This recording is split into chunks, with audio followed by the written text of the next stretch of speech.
one wants to think about that negative part of it, because we always want to remove that negative aspect. But is it something we need to start changing as African society in terms of how we look at these things, in terms of actually looking at the realistic part of it?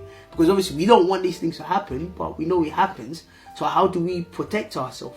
Do we start changing our mentality towards prenup? I think we should change the mentality to it, especially if it's something that could protect a man financially, because you have to protect the man financially. If you don't protect the man's finances, there won't be anything to give to the woman anyway. I mean, it's in the woman's interest to protect the man financially by signing a prenuptial agreement. If you protect him, you sustain your children. For me, I think the hardest part is explaining it to your wife. I think if you're married already at this current stage, I won't lie to you, trying to get your wife to sign a prenup is a myth. Can you do it during the marriage as well? You probably can, but obviously with that, I don't know the legalities of that, but you probably can. You don't have to sign a prenup after this conversation, but obviously just something to have a think about. How do you sit down with your partner and explain that? Let's sign a prenup. Because I think that's the hardest part. I think it's something you bring up when you're dating. Your stance on prenups and prenuptial agreements, make it clear your stance, then I don't think there should be any problems when the reality sets in and it's time for that agreement. I don't know. It's uncomfortable, but it's uncomfortable because it's that lack of trust part. How do you clear that? That sounds a lot more dependent on feeling. If we romanticize a union like marriage, something that is extremely serious in terms of the impact it can have on someone's life, your marriage will affect everything in your life.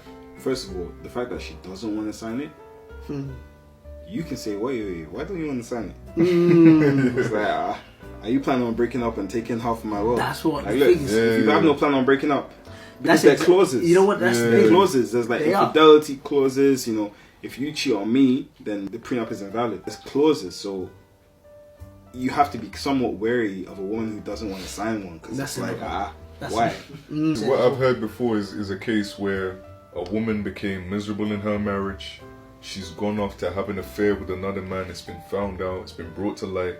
Now there's a divorce going on and she's battling to get half of his wealth. It's like, you cheated on me and now you want my money as well. I really don't think that it should be romanticized. You should talk about it as two financial entities. Earlier on we were talking about who's liberal versus traditional in the sense of how a family is going to be structured. If a more traditional guy is saying that he's going to structure his family in a way where he takes care of everything. Yeah. Bills, mortgage, rent, whatever it may be. And then unfortunately the worst happens and there's a separation. You shouldn't be even looking at the property. The woman shouldn't even be looking at the. If you haven't funded the property, in a situation where she has nowhere to go, she doesn't own a property. This is probably where the prenup conversation kind of came from. Men at one point didn't have anything. They couldn't go out and work and do this and that. After a divorce, she's pretty much a homeless woman with children, which the state refused to take. I used to get food down the hill. I saw a old guy with a walking stick, not too old, kind of middle-aged with a walking stick. And he's asking me for £1. He's like, sorry, have you got £1?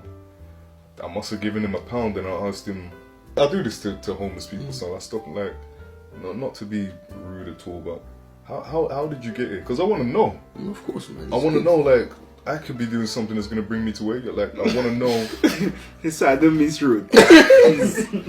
No, chill, you're right. How do you end up in this ridiculous situation?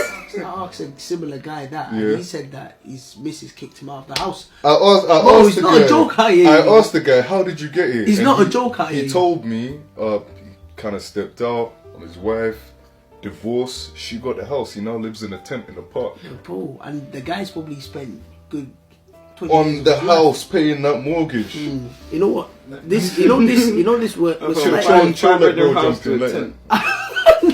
That's not a joke. Let bro jump in. No, I just wanted to say something about prenups. There's also marriage property. Some of the cases I've read is like the prenup will apply to all like the stuff that you owned before you came to the marriage, but everything you earned while the marriage was going on is actually called marriage property, and your prenup doesn't apply to it, so you guys have to divide it.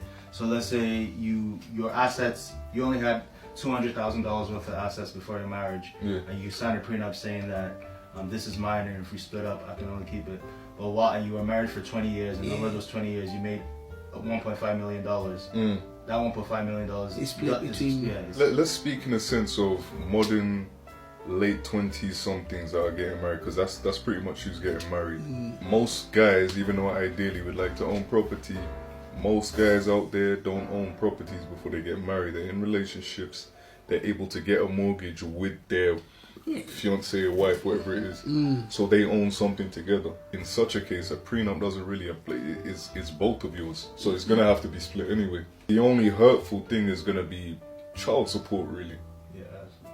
That's I mean, there are loads of guys that aren't even doing well for themselves, but they still have to pay child support. One of our contributors, he's an older guy, and I wanted to say, obviously you got a property of your own. Would you say to someone to sign it? First of all, I don't believe in divorce. Right, to even begin talking about prenup. I believe if you go into a marriage with that in your mind, then you shouldn't even be going into the marriage. My pastor said this, it's like you're getting into a plane and you're leaving the door open. When turbulence hits, you're like, oh shit, now it's my time to get out. Even though the turbulence can be terrible, but at the end of the day, you fight and you still make it to your destination.